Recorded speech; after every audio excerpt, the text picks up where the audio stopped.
മുരേഗാവ് സ്ഫോടന കേസിൽ 7 പേരും കുറ്റവിമുക്തരെന്ന് എൻഐഎ പ്രത്യേക കോടതി. സദ്വി പ്രജ്ഞ സിംഗ് ഠാക്കൂർ ഉൾപ്പെടെയുള്ളവരെ കോടതി വെറുതെ വിട്ടു. മുംബൈയിലെ പ്രത്യേക എൻഐഎ കോടതിയുടേതാണ് വിധി. UAPAയും ആംസ് ആക്ടും നിലനിൽക്കില്ല. ഗൂഢാലോചനയ്ക്ക് തെളിവില്ലെന്നും കോടതിയുടെ നിർണായക കണ്ടെത്തൽ. എസ് നന്ദഗോപൻ ചേരുന്നു വിവരങ്ങളുമായി. നന്ദൻ, വിശദാംശങ്ങൾ.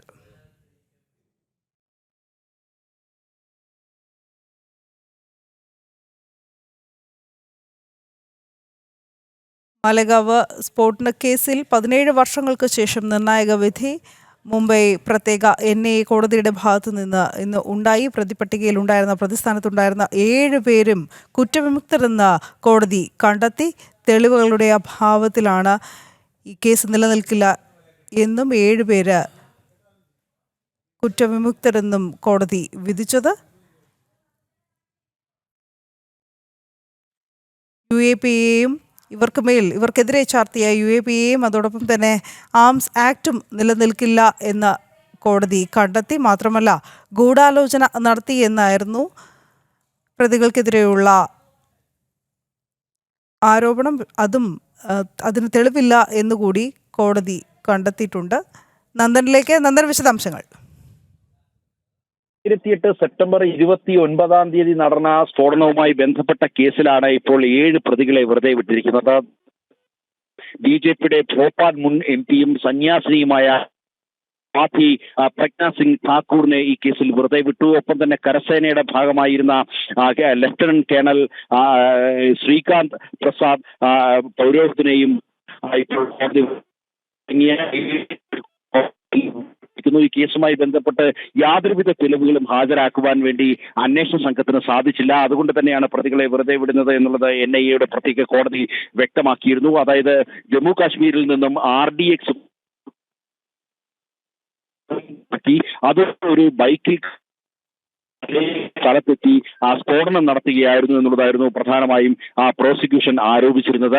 എന്നാൽ ഇത്തരത്തിൽ ജമ്മു കാശ്മീരിൽ നിന്നും RDX വാങ്ങിച്ചതിന് യാതൊരുവിധ തെളിവുകളുമില്ല. അത് ഇവിടെ മുംബൈയിൽ എത്തിച്ചതിനോ അല്ലെങ്കിൽ ഇതുമായി ബന്ധപ്പെട്ട് ഈ ബോംബ് നിർമ്മിച്ചതിനോ യാതൊരുവിധ തെളിവുകളില്ല എന്നുള്ളതാണ് ചൂണ്ടിക്കാണിക്കുന്നത്. ഇതുമായി ബന്ധപ്പെട്ട ഈ മറ്റ് 223 കേസുകളായി വിസ്തരിച്ചിരുന്നു. ഇതിൽ ഏതാണ്ട് 40 പേർ മരണപ്പെടുകയും അതേപോലെ തന്നെ ഏതാണ്ട് 40 പേരോളം ഇതുമായി മൊഴി നൽകിയപ്പോൾ അതിൽ തന്നെ നിരവധി പേർ കൂറുമാറുന്ന ഒരു സാഹചര്യം ഉണ്ടായിരുന്നു. മാത്രമല്ല, ഇതിൽ പ്രധാനമായും ഉയർന്നിരുന്നത് അന്ന് കോൺഗ്രസ് ഭരണകാലമായിരുന്നു മഹാരാഷ്ട്രയിൽ ഉണ്ടായിരുന്നത്. ഒരു കാവി ഭീകരത എന്ന് വരുത്തി തീർക്കുവാൻ വേണ്ടി അല്ലെങ്കിൽ ഇസ്ലാമിക ഭീകരവാദത്തിന് കിടപിടിക്കുന്ന രീതിയിൽ രാജ്യത്ത് കാവി ഭീകരതയുമുണ്ട് എന്ന് വരുത്തി തീർക്കുവാൻ വേണ്ടിയുള്ള കോൺഗ്രസിന്റെ ഗൂഢ നീക്കങ്ങളുടെ ഭാഗമായിരുന്നു ഇത്തരമൊരു കേസ് എന്നുള്ളതായിരുന്നു പ്രധാനമായും ഉയർന്നിരുന്ന ആരോപണങ്ങൾ. ആ ആരോപണങ്ങൾ ശരിവെക്കുന്നതാണ് ഇപ്പോൾ NIA കോടതിയുടെ വിധി വന്നിരിക്കുന്നത്.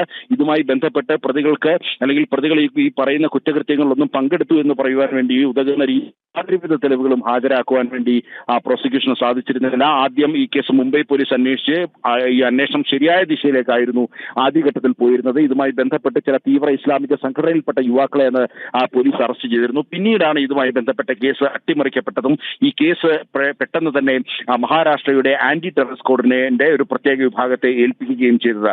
അവിടെ മുതലാണ് ഈ കേസിന്റെ മറ്റൊരു വഴിത്തിരിവിലേക്ക് കാര്യങ്ങൾ എത്തുന്നത്. അതായത് ഇതുമായി ബന്ധപ്പെട്ട ആർട്ടിഫിഷ്യലായി, അതായത് കൃത്രിമമായി ചില തെളിവുകൾ ശേഖരിക്കുവാൻ വേണ്ടി ഈ ATF അടക്കം ശ്രമിച്ചു എന്നുള്ള ആരോപണങ്ങൾ നിലനിന്നിരുന്നു. ഇപ്പോൾ ഈ കോടതിയും വിലയിരുത്തൽ അത് തന്നെയാണ്. അന്വേഷണത്തിൽ വലിയ പോരായ്മകൾ ഉണ്ടായിട്ടുണ്ട് എന്നുള്ളതാണ് കോടതി ചൂണ്ടിക്കാണിക്കുന്നത്. ഏതാണ്ട് 101 പേർക്ക് പരിക്കേറ്റു എന്നുള്ളതായിരുന്നു പ്രോസിക്യൂഷൻ ആരോപണം. യഥാർത്ഥത്തിൽ 95 പേർക്ക് ഈ സ്ഫോടനത്തിൽ പരിക്കേറ്റു. ബാക്കിയുള്ള മെഡിക്കൽ സർട്ടിഫിക്കറ്റിലടക്കം വലിയ കൃത്രിമം നടന്നിട്ടുണ്ട് എന്നുള്ളത് കോടതിക്ക് ബോധ്യപ്പെടുന്ന ഒരു സാഹചര്യം ഉണ്ടായിരുന്നു. ഇത്തരം തെളിവുകളുടെ ഒരു വലിയ അഭാവത്തിൽ തന്നെയാണ് ഈ സ്വാതി പ്രജ്ഞ സിംഗ് ഠാക്കൂർ അടക്കമുള്ള മുഴുവൻ പ്രതികളെയും ഈ മലേഗാവ് സ്ഫോടന കേസിൽ വെറുതെ വിട്ടത്. ശരി, വ്യാജ കേസിൽ 7 പേരെയും കുറ്റവിമുക്തരാക്കിയിരിക്കുകയാണ് മുംബൈ NIA കോടതി.